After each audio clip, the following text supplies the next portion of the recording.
Shalom Bapak Ibu, saudara-saudari yang dikasihi Tuhan Yesus. Saat ini saya akan menyampaikan satu materi, yaitu tentang LGBT sebagai syarat pemenuhan dalam ujian akhir semester Sekolah Tinggi Teologi Arastama Riau mata kuliah Etika 2. Namun sebelumnya saya akan memperkenalkan diri. Perkenalkan, nama saya Elka Maitalaya, Prodi Teologi semester 3. Yang pertama adalah pengertian dari LGBT. Menurut Kamus Besar Bahasa Indonesia mengemukakan LGBT merupakan sebuah singkatan dari lesbian, gay, biseks, dan transgender. Istilah ini digunakan semenjak tahun 1990-an dan menggantikan frasa komunitas gay. Karena istilah ini lebih mewakili kelompok-kelompok yang telah disebutkan. Akronim ini dibuat dengan tujuan untuk menekankan keanekaragaman budaya yang berdasarkan identitas, seksualitas, dan transgender. Kadang-kadang istilah LGBT digunakan untuk semua orang yang tidak heteroseksual, bukan hanya homoseksual, biseksual, atau transgender. LGBT juga merupakan salah satu dari akronim kependekan beberapa kata seperti yang telah tadi saya sampaikan. Istilah ini digunakan semenjak tahun 90-an dan istilah LGBT sangat banyak digunakan untuk penunjukan diri. Istilah ini juga diterapkan oleh mayoritas komunitas dan media yang berbasis identitas seksualitas dan transgender di Amerika Serikat dan beberapa negara berbahasa Inggris lainnya. Kemudian berikut adalah definisi dari beberapa kata tersebut. Yang pertama, lesbian. Lesbian atau wanita yang mencintai atau merasakan rangsangan seksual sesama jenisnya, wanita homoseks. Kemudian yang kedua adalah kata gay dan lesbian, berkembang secara luas menggantikan istilah homoseksual sebagai identitas sosial dalam masyarakat. Kata gay dan lesbian inilah yang lebih disukai dan dipilih oleh banyak orang karena simpel dan tidak membawa kata seks. Sementara istilah biseksual muncul belakangan setelah diketahui terdapat manusia yang memiliki orientasi seksual terhadap sesama jenis dan lawan jenis. Begitu pula dengan istilah transgender, menjadi istilah baru akibat dari perkembangan ilmu pengetahuan dan psikologi, sehingga istilah yang menerangkan kelompok manusia yang memiliki orientasi seksual non-heteroseksual dikenal dengan singkatan LGBT. Yang ketiga ada biseksual, yang artinya mempunyai sifat kedua jenis kelamin, laki-laki dan perempuan, tertarik kepada jenis kelamin baik kepada laki-laki maupun kepada perempuan. Biseksualitas merupakan ketertarikan romantis, ketertarikan seksual atau kebiasaan seksual kepada pria maupun wanita.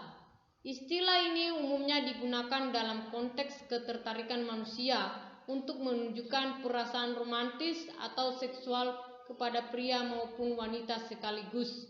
Kemudian transgender. Asosiasi Psikiatrik Amerika Diagnosis and Statistical Manual of Mental Disorders atau DSM telah menggunakan istilah kelainan identitas gender untuk menggambarkan orang-orang yang transgender. Namun dalam perkembangannya, DSM menggantikan istilah ini dengan gender dysphoria, suatu kondisi medis di mana orang merasa tidak cocok antara jenis kelamin yang mereka miliki dengan yang dirasakan.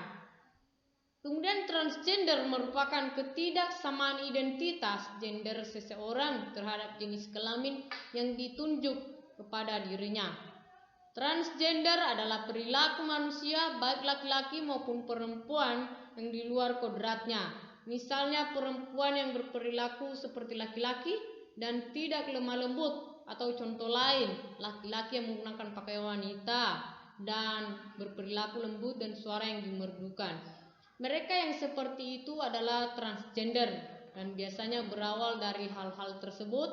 Mereka menggantikan kelamin mereka dengan operasi.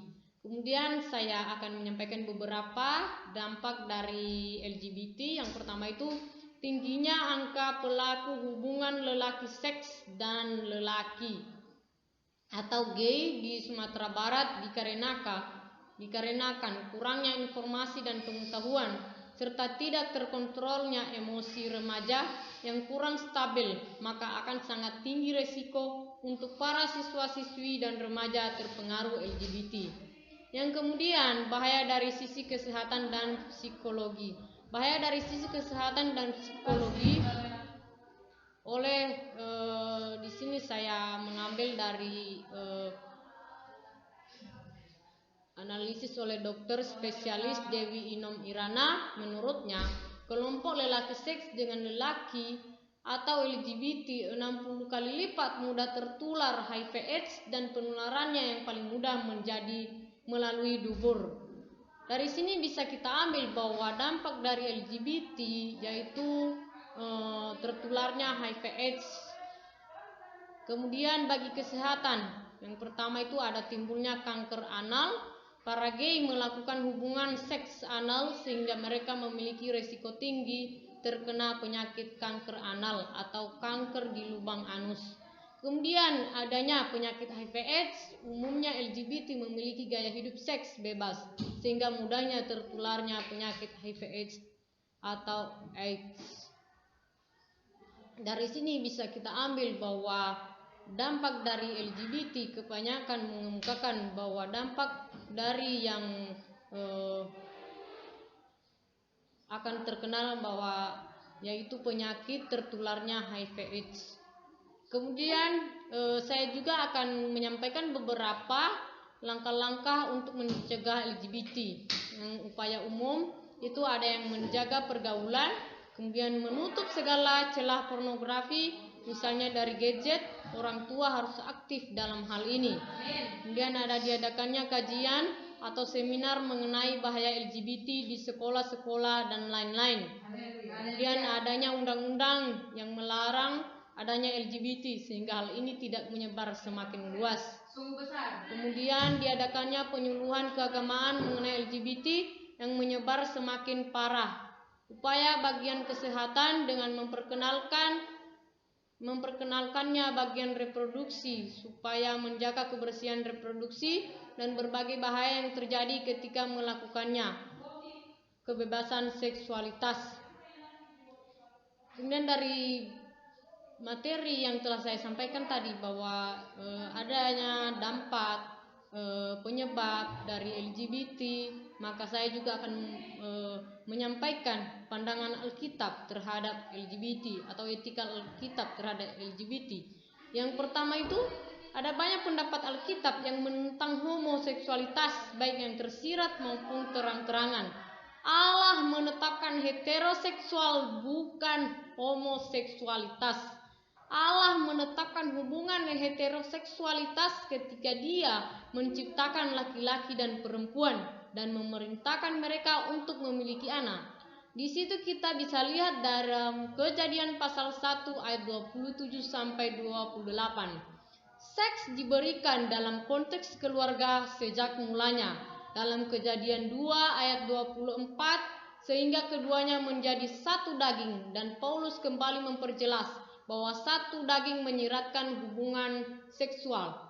Dalam 1 Korintus pasal 6 ayat 15 sampai 17, penulis surat Ibrani menyatakan bahwa hendaklah kamu semua penuh hormat terhadap perkawinan dan janganlah kamu mencemarkan tempat tidur, sebab orang-orang sundal dan pencina akan dihakimi Allah.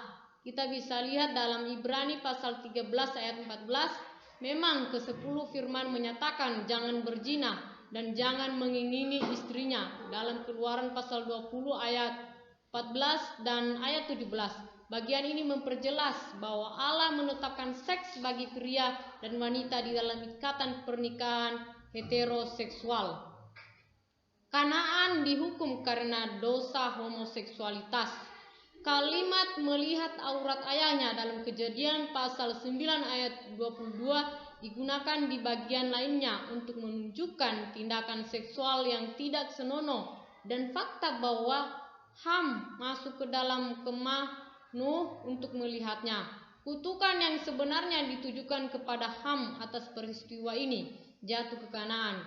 Anak laki-laki Ham bukan pada Ham sendiri. Di ayat 26, terakhir keturunan dari Kanaan yang atasnya kutukan tersebut dijauhkan mempunyai ciri khas homoseksualitas dan hubungan badan dengan binatang.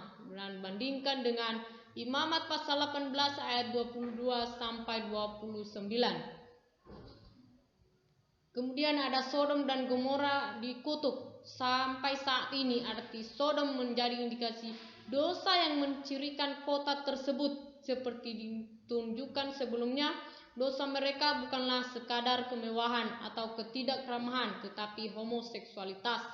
Dalam Kejadian pasal 9 ayat 5, bawalah mereka keluar kepada kami supaya kami pakai mereka. Karena itu Alkitab menyatakan bahwa mereka telah menanggung api kekal sebagai peringatan kepada semua orang. Kita bisa lihat dalam Yudas pasal 7. Kemudian hukum Musa mengutuk homoseksualitas. Allah berfirman, "Akulah Tuhan. Janganlah engkau tidur dengan laki-laki secara orang bersetubuh dengan perempuan, karena itu suatu kekejian. Janganlah engkau berkelamin dengan binatang apapun sehingga engkau menjadi najis dengan binatang itu."